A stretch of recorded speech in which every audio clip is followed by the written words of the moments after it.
So I wonder if you picked up the papers yesterday. A front page splash in the Sunday Times. The story, of course, the president had to commission an SAA jet to attend a summit in Kinshasa in the Democratic Republic of Congo this past week. Why? Because the Air Force's VIP fleet is apparently grounded for failing to pay permission subscriptions. It's estimated, or the article estimated, the flight would have cost about 2.6 million rand. But the Defense Department hitting back quite quickly, calling the article misleading. They do acknowledge the presidential jet, Inkwazi, is out of commission currently, but they say they obtained a number of quotes for charters, and the SAA jet was the lowest at 1.6 million rand, so not the reported 2.6 million rand. I'm joined now by Defence Web editor Guy Martin. Guy, thanks so much for your time. I don't know if this is a stupid question, but why can't our president fly commercial? Oh, good evening, and thanks for having me.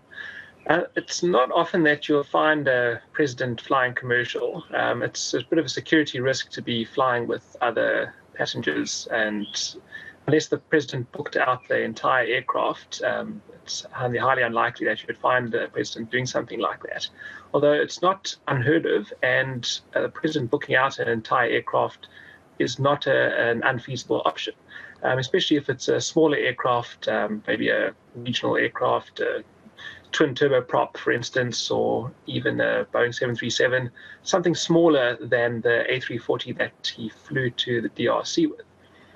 Yeah. And to give an idea of the costs involved, if the president had taken the Boeing business jet Inkwazi, the presidential aircraft, it would have cost about 800,000 rand to fly to the DRC.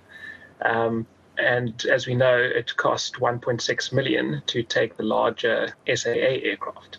So there are many cheaper options available. It's interesting because the Department of Defense, in its response, says that they actually got quotes from smaller aircraft and they came in at 1.9 million rand. Does that sound right to you? Yes, I can well imagine that's about right. But there are so many factors in determining the cost of chartered aircraft. Things like the deadline, turnaround times, the range, passengers you're carrying, destination. If you're flying a chartered aircraft, it is going to be quite expensive, especially if it's short notice. So there are cheaper options available, I'm sure, but they probably didn't meet the requirements of the president and the fact that he had to carry an entourage with him as well. Because there are, for instance, smaller aircraft in the South African Air Force fleet that could, in theory, carry the president and one or two others, but there are only a couple of aircraft that are big enough to carry the president and his entourage as well. So talk to me about, and this is something that both the Sunday Times article and the response from the Department of Defense alluded to. So the Sunday Times article spoke about the grounding of the Air Force aircraft. And I don't know how many that would be if it's all the aircraft. That's the impression I got from the article. And they're saying that's because they haven't paid their subscriptions to the Jefferson Flight database, which is for all international flights, I understand. It's access to a database, I suppose, so you can all be linked up. You will explain that to me. Is that why the Inkwazi, the presidential jet, is also grounded, or is there a different reason? Because the defense response does acknowledge that Inkwazi is grounded. So there are a few factors involved. I mean, the main thing in this case was that the Jefferson database was not up to date. Now, normally this wouldn't affect local flights, but internationally you have to have all that up to date. But there are also other issues at play. I mean, the Air Force has been struggling with serviceability, and they've been struggling to buy fuel and spares.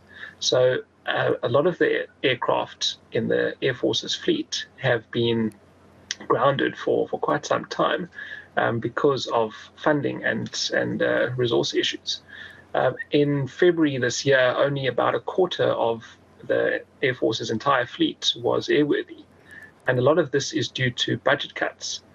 and also the situation at Denel. So Denel was maintaining a lot of the Air Force's aircraft, and their financial problems have been impacting serviceability.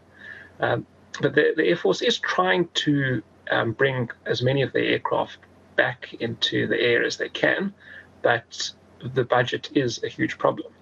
Now, with the case of Inkwazi, fuel and spares issues aside, the main thing that grounded it was these Jefferson charts.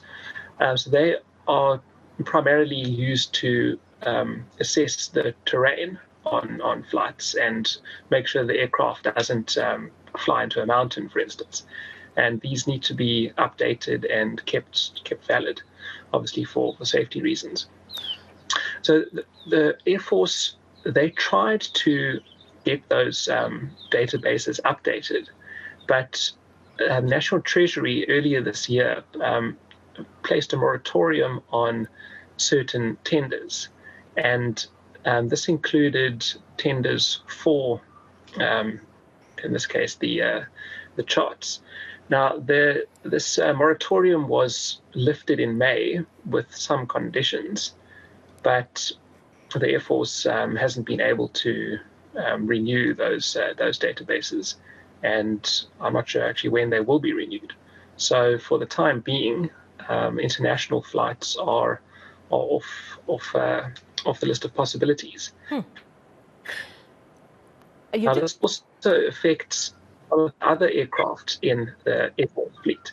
The C-130 Hercules that are supporting our troops in the DRC and in Mozambique, they will also not be allowed to fly across the border. So it's not just the VIP fleet that is being affected by this.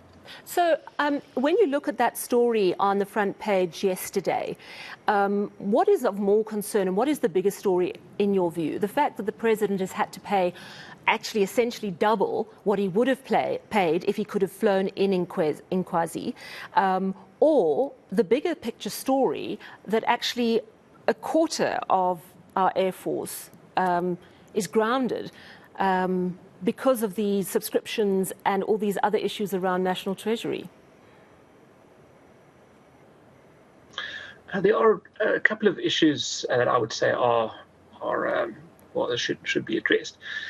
So the first is that the Air Force is grossly underfunded. The SANDF as a whole, in fact, is grossly underfunded, and the Department of Defense reckons they need double the amount of funding to be able to meet their constitutional mandate. We're seeing this come into play with the Air Force, with the aircraft not being able to fly. The Navy, their vessels are, there's no money for midlife refits and upgrades and so forth. So that is one problem. Another problem is the poor management by not just the Department of Defense, but National Treasury and so on. There hasn't been adequate oversight and process management, and there's been a lot of unnecessary inefficiency that has resulted in something as simple as databases being updated, because those aren't particularly costly, but the whole procurement process has been a bit of a mess, and there's a bit of inefficiency that can be addressed there. And then the third thing is the Air Force. The question is, do they need to be flying VIPs around? Should that not maybe become a presidential function? Because it takes a lot of resources it's quite a strain on the Air Force to be flying VIPs around when the Air Force has a lot of other work to do. As I mentioned, we've got troops to support in Mozambique, we've got troops to support in the DRC, there was the flood relief in KwaZulu-Natal, we've got soldiers protecting the borders. So the SANDF is being tasked to do more and more, but it's being given less and less money.